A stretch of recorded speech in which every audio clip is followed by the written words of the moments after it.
Hello mga brad. Ito nga pala yung papakita ko po sa inyo yung sweet catimun na tanim po namin. Ito po yung sweet catimun. Mababa lang po siya. Nabunga na. Yan po grafted na sweet catimun. Pag gusto nyo pong umorder, lalagay ko po yung number ko dyan sa post nito. Tapos pag gusto nyo po, PM nyo lang po ako para magano po tayo yung kontakan kung sakali pong gusto nyo mag-order ng sweet catimun. Marami po iba't ibang variety ng halaman na dito sa Talisay. Ito po ay Golden Queen. Natimbang po siya ng 1 kilo ang bunga po niya.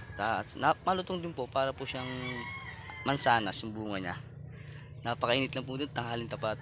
Ito po yan oh. Ito po naman ay sweet catimun. Sweet catimun. Ito na po yung seedling niya ng Golden Queen. Ito po. XL size siya mga katropa. Ito po. Yan. Tapos ito po pakita ko sa yung seedling ng sweet catimun. May bunga pa lang. May bunga na siya. Kahit maliit pa lang. Ito, nasa plastic bag. May bunga na siya. Yan, may bunga na siya. Sweet catimun. Yan po yung sweet catimun. Yan po yung mga ano po niya. Plastic bag na itim. Ito pa po. Yan, napakarami pa. Gusto nyo po umorder. Napakarami.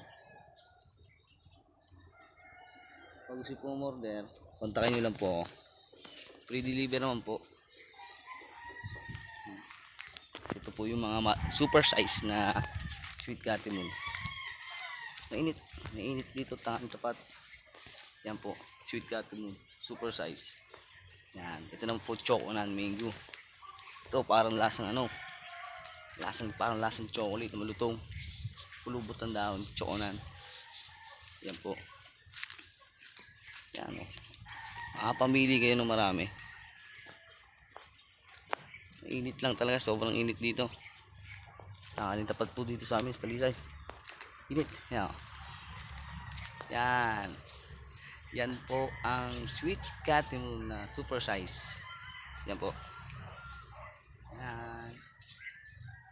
PM lang po kayo. PM ha, bulak lang na. Ready to planting na po siya. Salamat po. Subscribe.